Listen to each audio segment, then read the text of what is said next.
400 CCTV कैमरे छाने हमने, 400 सीसीटीवी कैमरे, और जो हत्यारा है उसकी चप्पल से हम पहचान गए कि हत्यारा कौन है। हम उन्हीं बीजेपी के लोगों से जानना चाहते हैं कि अगर 400 सीसीटीवी आप खंगालते हो तो कई हत्या ऐसी हुई जो लाइव हुई हैं, आखिरकार उन इलाकों के आपने सीसीटीवी कैमरे क्यों नहीं छाने हैं?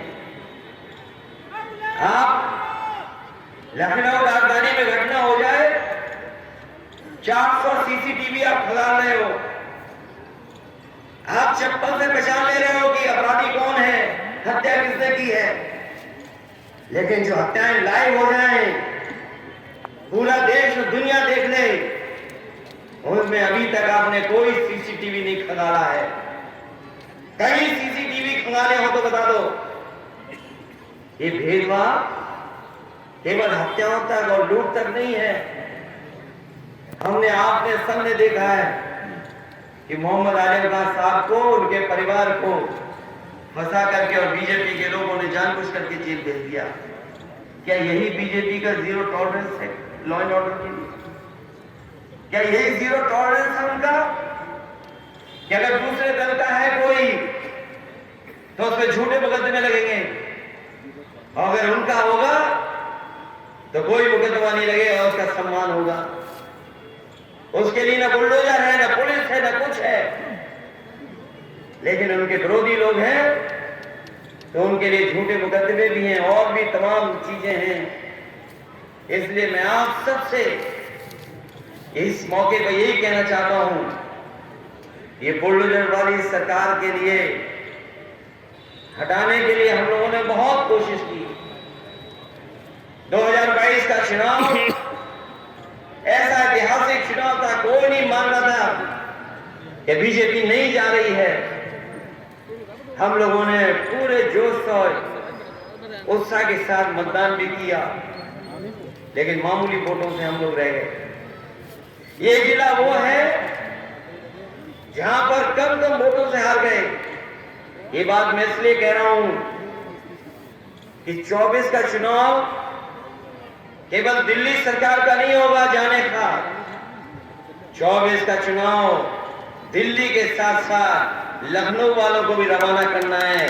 24 में दिल्ली वालों को और लखनऊ वालों को साथ साथ। इसलिए 24 का चुनाव महत्वपूर्ण है।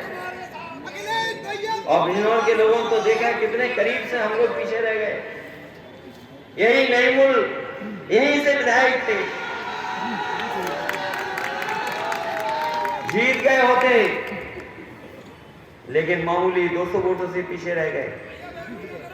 हमारी नेहटौल की विधानसभा 300 वोट से रह गए।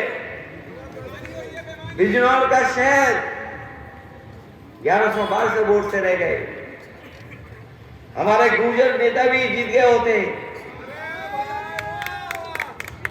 न केवल यहां हम लोग मामूली वोटों से हारे हैं, सहारनपुर जिले में भी हम लोग कम वोटों से हार गए। मुरादाबाद में भी कम वोट से हारे हैं। हम अपने क्षेत्र में भी कम वोटों से कई जगह हारे हैं। जौनपुर में भी कम वोटों से हारे, 400, 500, 700 वोट से हार गए। और अभी एक साथी ठीक कह रहे थे कि अगर केवल 4 लाख वोट होते ज्यादा तो आज सरकार बीजेपी की नहीं समाजवादियों की होती। इसलिए मैं आपसे आज कहना चाहता हूं, अगर आप पीडीए का नारा लगा रहे हैं और अगर आप ये सपना देख रहे हैं कि बीजेपी हारे, तो अभी वोट बनाने का काम चल रहा है।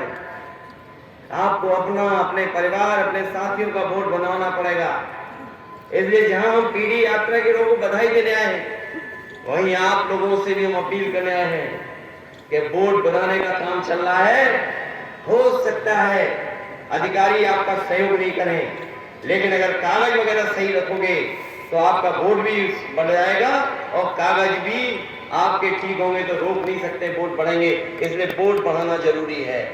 आप लोग वोट बढ़ाएंगे कि नहीं बढ़ाओगे? और वोट बढ़ाने का इसलिए मैं कहता हूं, लखनऊ में जब हमारा राष्ट्रीय सम्मेलन था, मैंने उस कार्यक्रम में ये कह दिया कि इलेक्शन कमीशन ने जानबूझ करके जो समाजवादी वोटर हैं उनके नाम काट दिए या उनके परिवार के सदस्यों का उस बूथ से नाम हटा करके दूसरे बूथ पे लगा दिया। जब हमारे लोग गए वोट डालने तो उन्हें वोट नहीं मिला, वहां पर उनके परिवारों के सदस्यों का वोट नहीं था, वो वापस चले गए। इस तरह से इलेक्शन कमीशन ने हमारे वोटों को रोकने का भी काम किया था। उस समय इलेक्शन कमीशन ने नोटिस दिया मुझे, कहा कि आप किस आधार पे कह रहे हो। मैंने अपने कार्यकर्ता नेताओं का सहयोग मांगा और मदद मांगी और उसके बाद 18,000 वोट जो 2019 में डाले गए थे, जो जिंदा हैं, जो हैं, सब मौजूद हैं, लेकिन 2022 में उनके वोट काट दिए गए। ऐसे 18,000 थे और 18,000 को अगर आप देखोगे तो वो हम और आप ही थे, कोई दूसरे वोट नहीं काटे गए थे। इसलिए आपको अगर लड़ाई जीतनी है तो वोट बनवाने से लेकर के आपके वोटर लिस्ट से वोट न हट जाए, उसका भी आपको इंतजाम देखना पड़ेगा। अगर आप इंतजाम देख लोगे तो 2024 में विकल्प के रूप में अगर कोई मुकाबला कर रहा है भारतीय जनता पार्टी का तो वो समाजवादी पार्टी है, कोई दूसरा दल नहीं है।